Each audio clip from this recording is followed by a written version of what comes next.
Hey y'all, this is the Twin Rivers Music Scene podcast with your host Madison and Reed. We're here to highlight local and upcoming musicians in and around New Braunfels, Texas. We believe the Texas and Americana music scene is what truly makes this town special, and we are so excited to provide a platform for y'all to hear straight from the artists themselves. We hope y'all enjoy the Twin Rivers Music Scene podcast and stay tuned for more interviews posted every other Friday.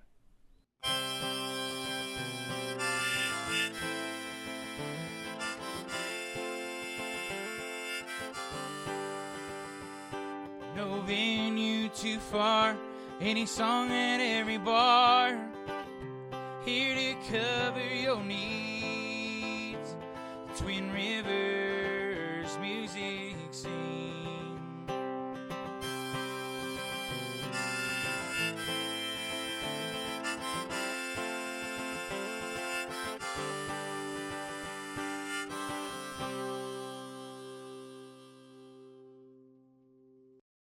This next artist is a singer-songwriter based in the Hill Country. Known for his heartfelt Americana music, he blends influences from artists such as James Taylor, Jerry Garcia, and the Turnpike Troubadours. Driven by a nomadic spirit, he often tours the American Southwest in his van with his dog, Seger. Performing in towns across West Texas, Colorado, and beyond, his music is more than just melodies and lyrics. It represents a life-affirming journey filled with resilience, reflection, and raw emotion. If you appreciate soulful songwriting that evokes vivid images of the open road, the human spirit, and fresh beginnings, his music is for you. Twin Rivers is excited to welcome Kayla Wilbourn to the Twin Rivers Music Scene podcast. Oh my gosh, thank you guys so much. That was a great little introduction. I love that. Thank you. Thank you. Yeah. Well, happy birthday. Today's your 30th. Thank you. Yeah. Yeah. Kind of exciting that, just getting to do this little time capsule kind of thing on a special day. And glad to be here. Thanks for having me. Of course. Thanks for coming. How do you feel about turning 30? Because I'm about to turn 30, so I need to know. Yeah, Tell me a little bit about when He's you like woke up 5 this hours morning. in. Yeah. I'm feeling great. I'm pretty glad my 20s are behind me. Okay. It was a lot of finding myself and stuff, and I kind of have a more clear path going into this next decade of life. And so I hear Yeah. 30s are your best years, Yeah. so I'm personally excited to turn 30 next month. So next month. There yeah, you go. literally July 9th. Yeah. So I'm right there with you. Awesome. And you're going into it strong because, you started off the day hiking, and then now you got a show after this, and you also just have, good birthday vibes. You're excited about it, you're Yeah, reflecting yeah. and everything. And we got you a piece of cake Thank you so without the much. candle, but Yes. That'll So I've been running around green trying to find Caleb a candle, but it didn't work out the way we planned. I should have just went to HEB like a normal person, but coulda, shoulda, woulda. yes. But thanks all for good. spending your birthday morning with us. Yeah, of course. This is like a great little cherry on top of the day to, do And all it's that. our so. 20th episode. Yeah, so it's cool that it's 2 milestones all on the same day Yeah, for both of yeah. us. So That's great that cool y'all started this and getting to. I'm sure everyone's excited to come on here and Yeah. share a little bit. So it's great. Yeah. We love to hear from all the artists around town. So, everybody starts differently. I feel like Totally. it's been interesting. I feel like when did you start music?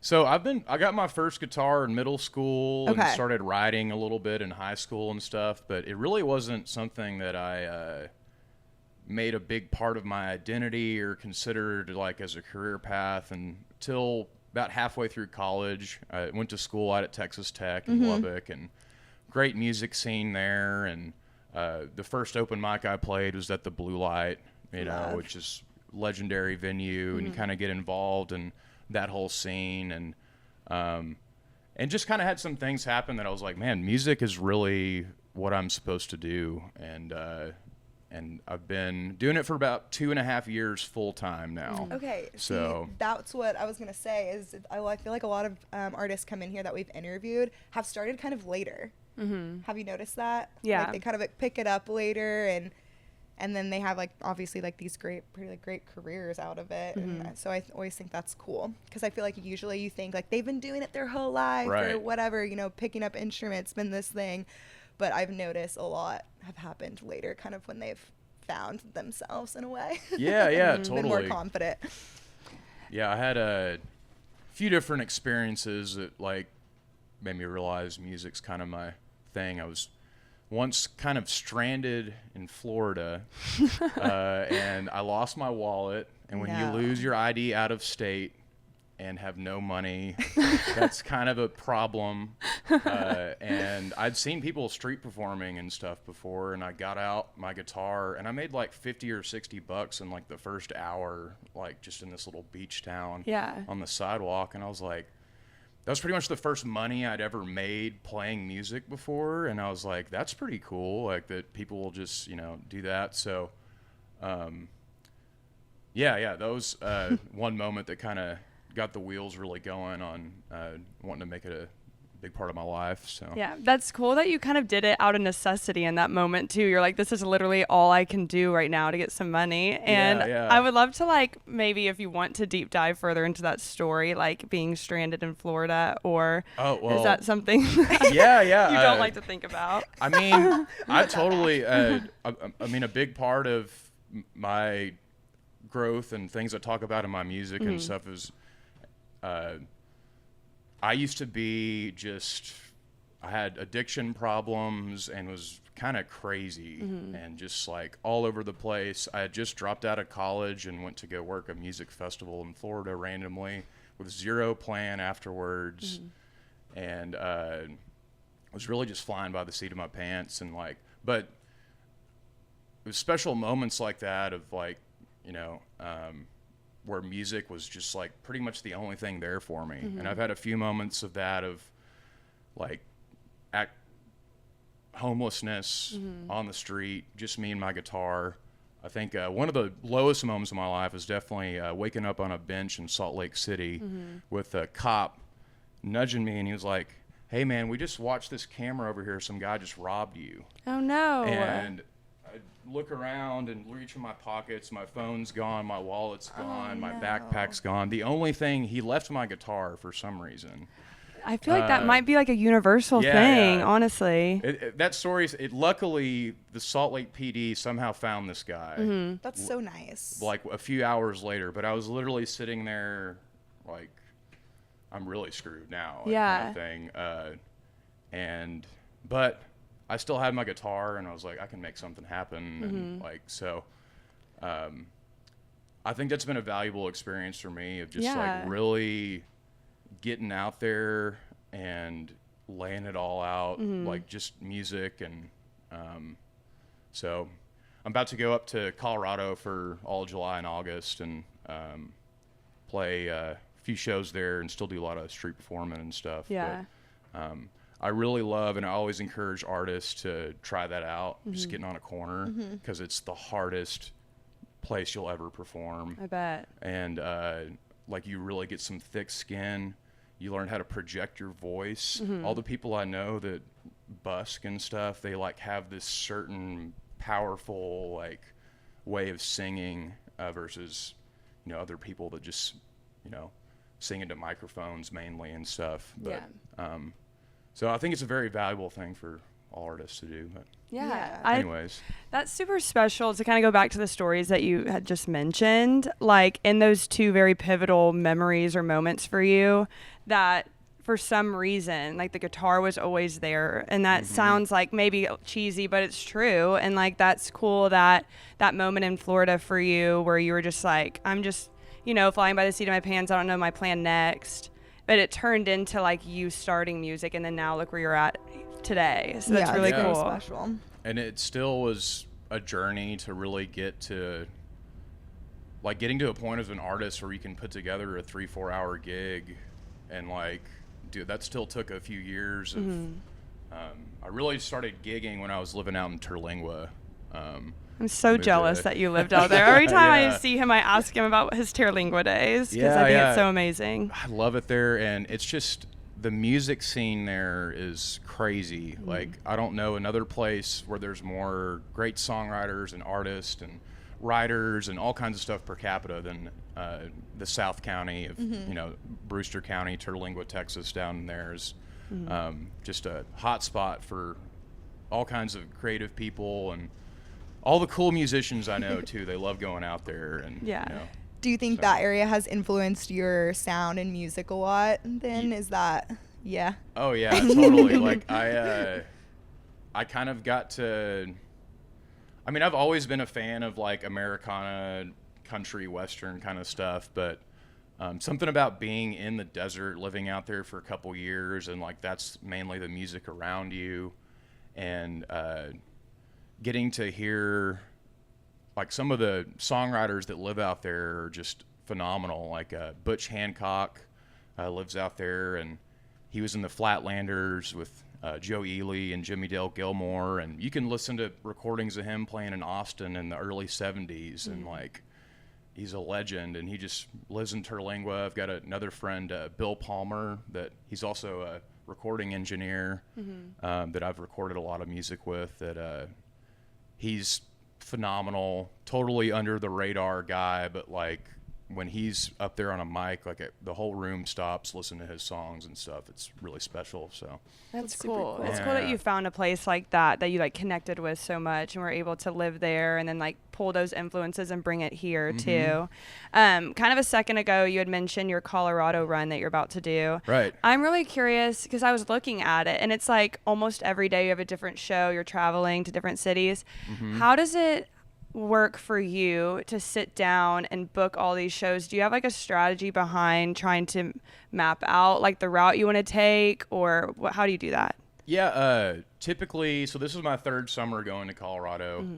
The first time I went, the logistical planning wasn't really, I was just trying to fill in the calendar, and I've gotten a little bit better about that. I've kind of built my network there to where I can like pick my good solid backbone dates of like what to base things around. But it's just a lot of knocking on doors. Last year I booked 17 different venues around Colorado and had to contact over 300 to make that happen. Wow. So like as an artist, for me, it's independent, doesn't really have some big social media following or something. Like you really just have to contact as many venues as you can. And I always tell people that's the hardest part of being a musician for me. Is booking and showing up to, driving to the shows and all those little things in between. I also had 5 separate breakdowns in Colorado last year. Like emotionally Shout out to or the van? Texas Songwriter Relief Fund. That is so funny. Yeah, like yeah. emotionally, or your van broke down? A little bit of both. Oh my God. Yeah, that was a rough summer. I just like went through a breakup and went up there and like van was just falling apart. But yeah, I was saying a second ago, the Texas Songwriter Relief Fund, I don't know if you've heard about them. I haven't. It started by, I don't know if you know Jessie Lee. Yes. She's around here. So her dad, David Lee, phenomenal songwriter and has written for all kinds of people in Nashville. Pretty sure he's won a couple Grammys and stuff. But he started a thing a while back called the Texas Songwriter Relief Fund. And any songwriters that make a full-time living playing music, that deal with sickness, vehicle breakdowns, gear getting stolen, just any kind of thing that really puts a Like an artist back. they will send them some money, help them out, relieve. And I don't want to disclose the exact number, but they paid like a lot of money to get my van fixed. Got like a new starter in there for me, and there's one other thing that it needed, but like this was my like 4th time breaking down in Colorado. I'd already exhausted like all of my funds. I'd maxed out a credit card at Firestone and then like had another breakdown too. I really didn't know what I was about to do. Just, hit up my dad for money or ask. I have fans that luckily support me in those kind of things, but I hate asking for that kind of stuff. But I did have some people last summer, help me out with the van, and it's running strong. So we haven't had any problems since then, pretty much. That's so. Amazing. That's really cool that they started that fund, though. I have not heard about that. Yeah, I'd love to. Hopefully, I want to start like a or put a little benefit show together or something at some point to put some of that money back in that I took out of there. Yeah. But, You're like, I'll make it yeah. even now. Yeah. Yeah, but anyone looking for like a charitable organization, a little tax write-off to donate to or whatever, they're set up with as a nonprofit and everything, and I've got a donation link on their website and stuff. So Nice. Cool. yeah, That's yeah. awesome. If you like Texas songwriters, just give them a We love them Yeah. around Yeah, here, yeah. especially people who probably listen to this podcast. yeah, exactly. So when you were breaking down in Colorado, do you know a lot about, like, were you out there fixing the van, like, on your own, or how was that working? I am a little bit handy. She's like, how handy. yeah. Was the hood popped, like, you working on stuff, all Some of that? the- Yeah. I just, my van, like, I was kind of, I have a bed and all my music gear and Yeah. clothes. Like, I don't have any tools or any room for anything. Like, I can, of course, I can change a flat and, you know, do some basic things like that, but I don't really have any other, I probably should get a good tool bag in there, but. You don't need it now because of the Texas Music Fund, so. Oh, no, I'm not tapping those. Hopefully not again, but, yeah, I'd like to be. It's something I'm aspiring to be more and more. You know, fixing stuff, doing things myself. But I think we'd all rather pay someone. To do that kind of stuff, so. And then you converted the inside of your van, right? I did a very like basic no build conversion. Basically, just took out all the seats and put in a twin bed, and then I added a little solar panel up top and some storage and a little dresser and stuff in there, and it's pretty comfy. I got a real nice mattress on there, and it's like a little pod I can pull over wherever and sleep in. And the first summer I went to Colorado a couple years ago, I was gone for 3.5 months. Also went up to Idaho and Montana and stuff, and I never paid for a hotel room or campsite or anything because they all have government land and you know, national forests and stuff to stay in. And that is my number one complaint about Texas, is the lack of public land. Yeah. So I'll second that. yeah, It pretty is. sad. Yeah, it honestly is, and I feel like it's Texas. Like, There's so much. Yeah. we should have a lot more public I land. know. Yeah. Just places you can. I mean, because you go to like New Mexico is like 35% of the state is open. Go camp, stay for up to 2 weeks, do whatever, and like we have, I think 1.4% of Texas. is That's public land. it. I looked it up recently. Wow, I'm like the Dang. facts. Yeah. We're getting the stats out. That's Do- wild. Texas, let's get it together. Yeah. I guess now it's too late.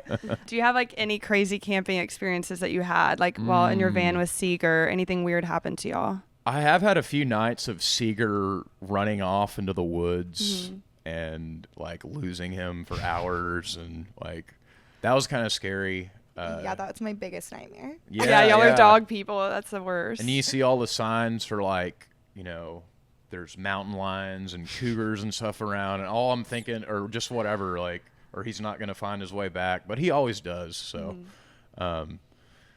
trying to think there's been a few other times of like, I'm way out in the middle of nowhere and people pull up on me in the middle of the night.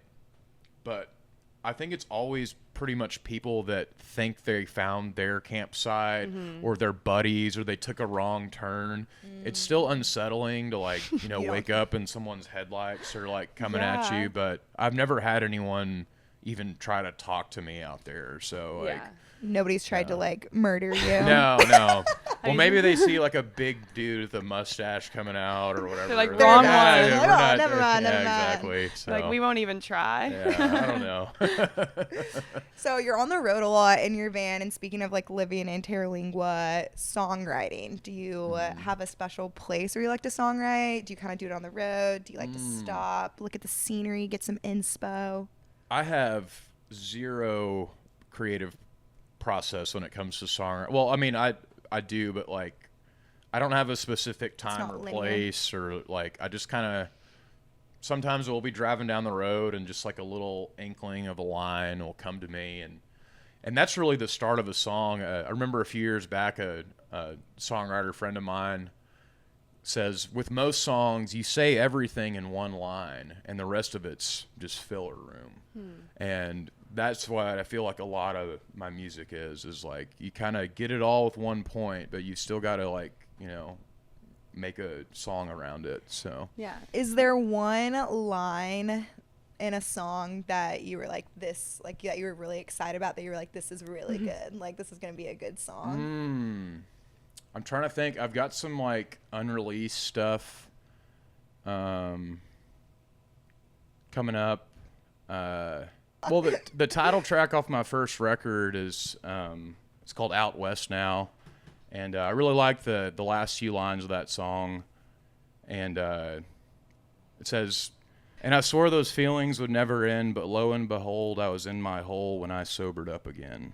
I love that. I love that. And I think that's, I mean, I go into a lot of bar rooms and sing songs about, you know, the struggles I've had with alcohol and other substances, and it's hard to get up there and sing about those things in front of people, and it makes people feel really awkward and uncomfortable, and sometimes they'll say to me like, "Oh, it's been over 2 years since I've had a drink," and there'll be someone booing me, and I'm like, What? "Well, I know that guy has a problem." Yeah. Probably. He's like, he's projecting. yeah. So, but I mean, that's been me before too, and and I mean, I knew I was an alcoholic like for years before I quit drinking. It was apparent to me like very early, and I think that's a big part of my goal in life is to just, you know, kind of familiarize people and normalize being a musician and going out and having fun and not having alcohol involved. I still spend just as much time in bars and meet just as many people as I did before.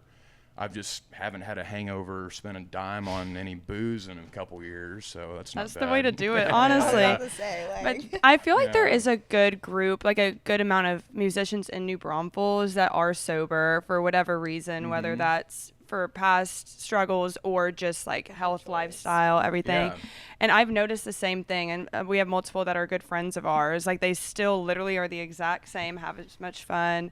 And so the people that make a thing of it, like that's just silly, but it is cool that you're able to go into the bar scene, sing songs that a lot of people in the bar can probably resonate that they're going through it currently if they're Right. struggling with alcohol or anything. Right. And like that's a cool like perspective to be able to have at the same time.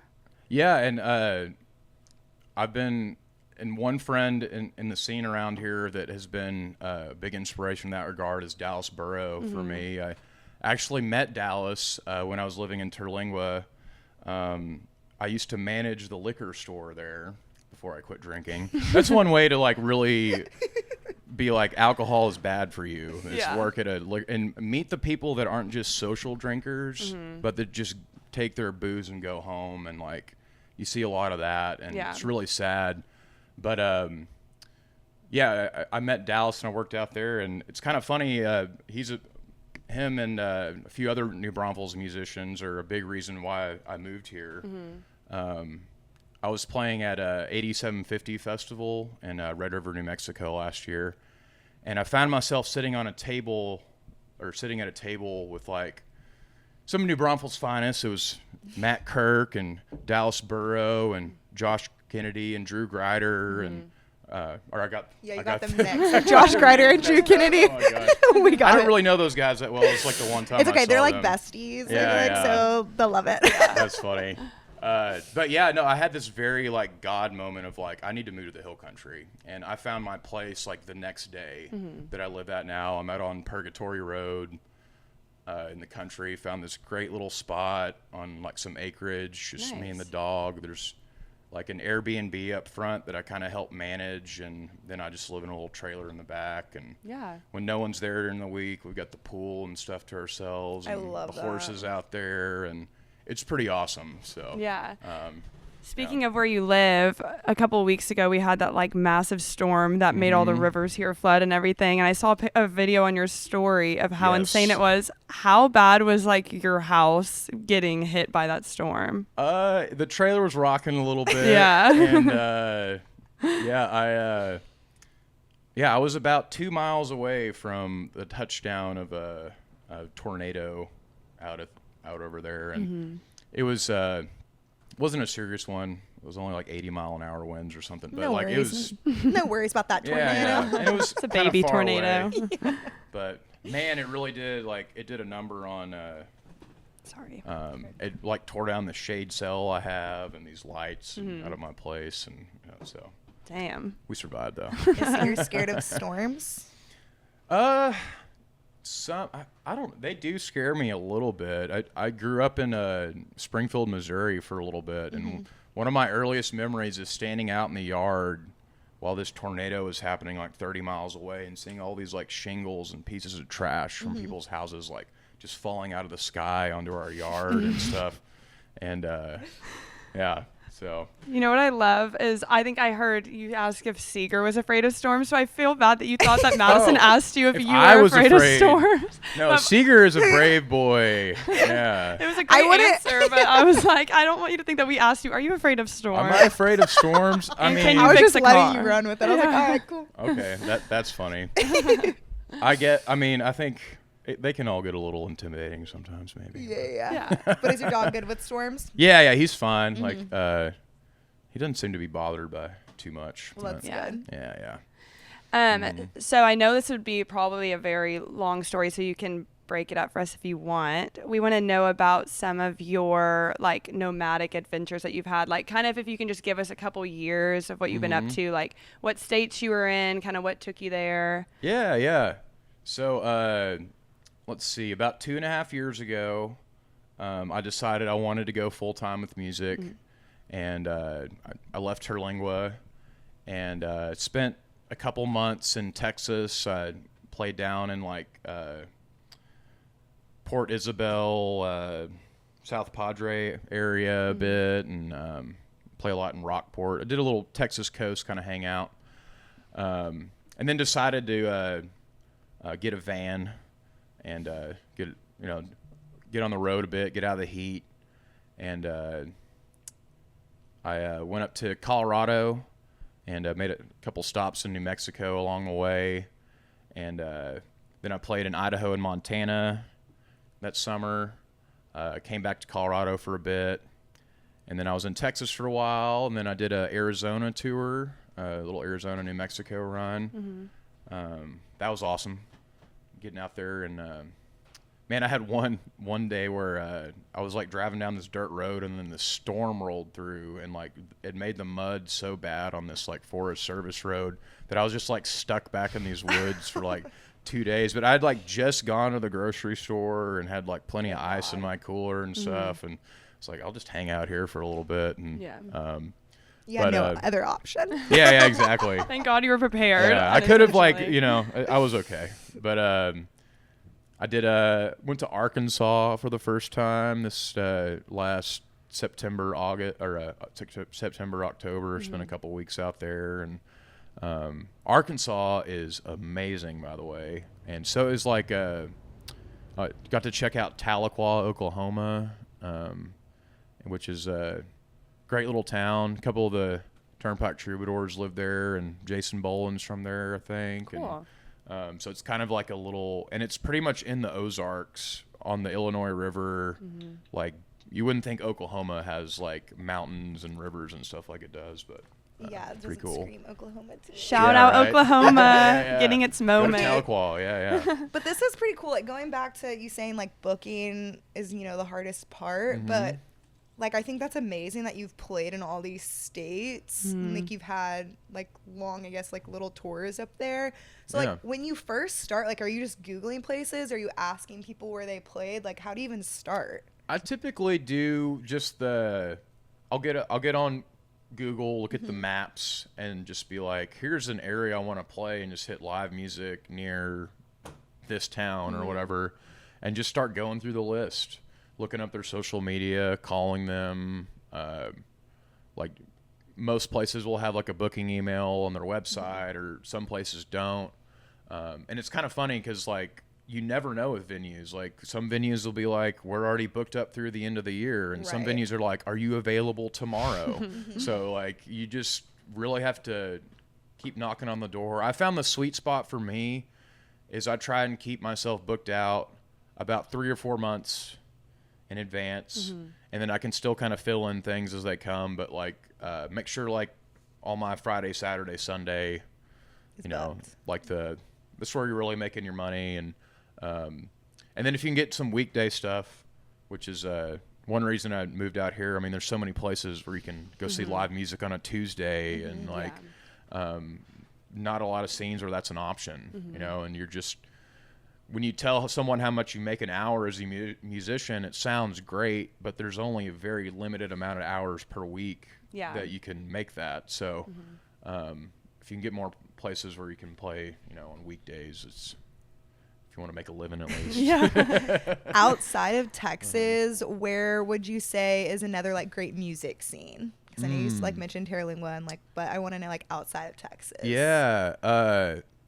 Gosh, Colorado's music scene, like those little mountain towns and stuff. Buena Vista, that's what they call her, Buena Vista, but the locals say Buena. But they've got a great little venue there called the Lariat, and a lot of great pickers around there, and it's totally different.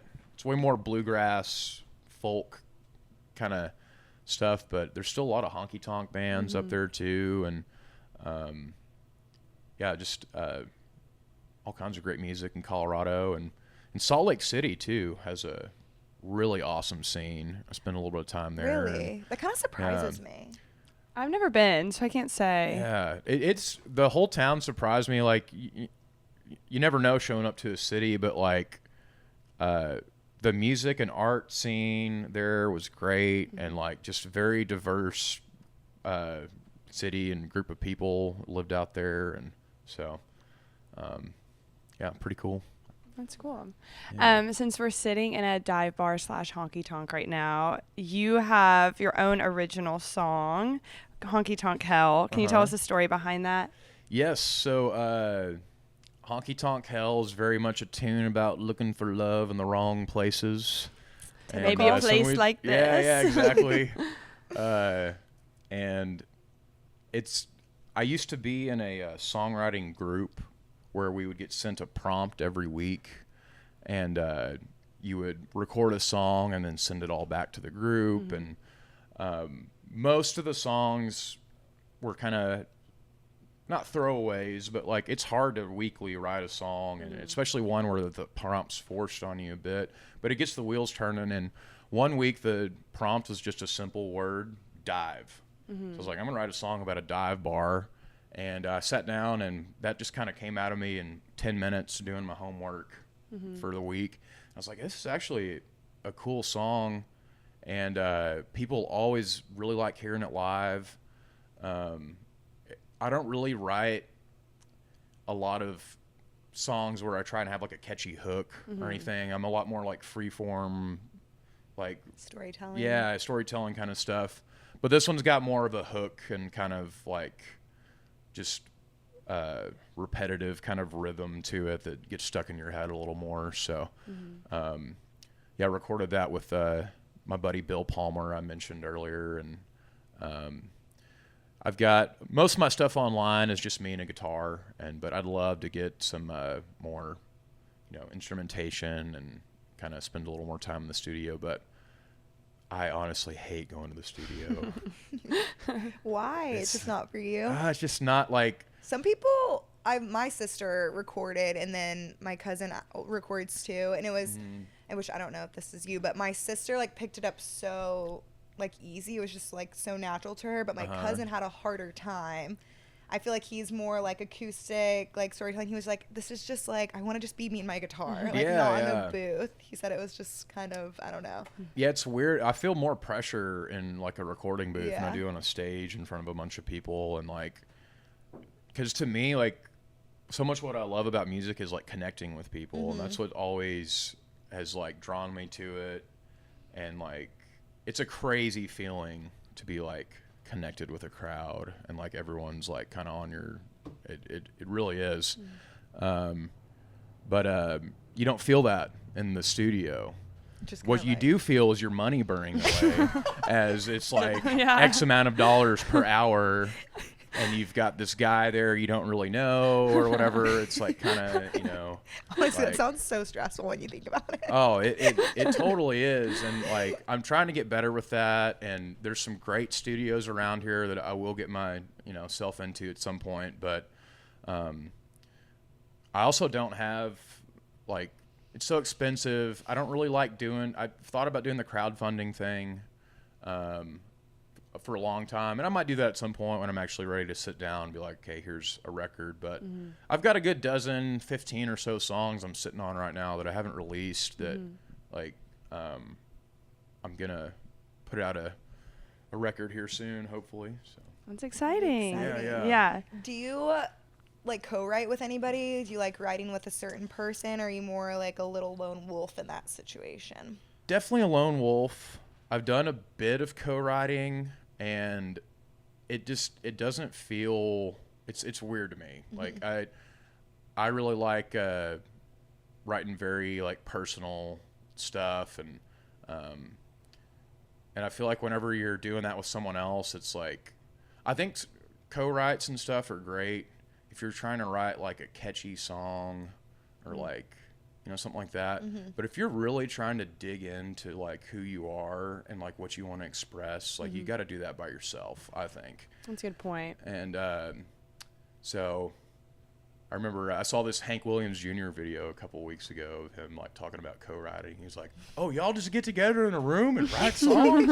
I don't do that." And I was like, I thought that was so funny. Like he's like, "I sit out there and go fishing and wait for a melody to come to me or whatever." And I was like, that's way more what I'm into. So. You're like, me too, Hank, me too. Yeah. Yeah, exactly. So That's awesome. Well, where can people find you, like on social media and your website and all that? yeah, so social media is all at Caleb Wilbourn Music. Probably most active on Instagram, but I've got TikTok and Facebook and all that stuff. And no website yet. That is something I need to get done. But That's what we've been talking about too. For us, it's been like the domain has been bought for probably a year. I and we have. just like really? sitting it's on like it. just sitting. It's not published. It's literally just sitting there, just hanging out. yeah. That I've been paying for like 2 years. Oh gosh, there you go. We'll get it going. But yeah, that's just and then Spotify, YouTube, all that stuff. I did a few videos recently with this great little place in Llano. They call it Saloon Sessions. They recorded a bar there and got a couple new videos on YouTube you can check out. Cool. So, Yeah, everyone check them out. yeah. Well, before we go, I want to do some manifesting because it's my favorite thing to do. Manifesting, and then we need to have a bite of I love cake that. too. Yes. Yeah. Okay. So, what's one thing we can manifest to you, like for you, not to you, Like but putting it for, on like the whether podcast. it's somewhere you want to play, whether it's like releasing a record around some time or recording or whatever. Yeah, I would just love to be able to completely fill my schedule with like stuff in like New Braunfels area. Okay. And like I'm still doing a lot of going on the roads on the weekends, and so yeah, there's a few different places I'd love to play at. Do you want to name the names? Ooh, well, I Green just Hall. sent emails to, let's see, send an email to Cowboys and Cadillacs the other day. That Okay. place is really cool. Yeah. That rooftop up there. Trying to think. Well, this is doable. Okay, everybody, Yeah. we're speaking to all the venues in New Braunfels. We have your next booking act right Hey there. All right, cool. I feel like this is a good manifest that we can complete soon. Yeah, that's. Check back in on I just loved it. I've got about a half dozen or so venues in the area. If I could, have another half dozen or so, and it'll all work. I know I've been making it work. But shout out to I love playing over at the Villa. They were like the first place to book me in the area. I love playing at Willow Lake and Wimberley and River Rose Tavern, Canyon Lake, and just played over at the Birdhouse in Green the other day. Yes. And that spot's so fun. And Yeah, it was a cool setup with y'all on the patio right there. Like once it got dark with the lights behind you and the trees, it's a really cool spot. Oh yeah. Yeah. And Jacob Kyle's amazing. Yeah, y'all were too, both great yeah, together. yeah. Shout out Jacob Kyle. I missed that one. My bad. So I want us to take a bite of your cake to celebrate Yes. your birthday. It's been sitting here. I've been eyeing it the whole time. Reed's like all Yeah. distracted. Okay, we'll do a little cheers. Yes. And Cheers. happy birthday. Happy Caleb. 30th birthday. Thanks for coming Yeah, on the of course. pod. Thank y'all. Cheers. Some good red velvet. Not bad, not bad. All right, well, thank you so much, Caleb. after I have my like mouthful and I'm speaking. So embarrassing on my own podcast. Like smacking into the mic. Literally, I'm gonna have to like freaking mute that. Okay. Anyway, thank you so much, Caleb. It was an honor and a pleasure, and I need to come see you play soon. But all right, this has been the Twin Rivers Music Scene Podcast with your hosts Madison and Reed and our guest Caleb Wilbourn. Thank you guys. Cheers. Bye. Happy birthday. See you later.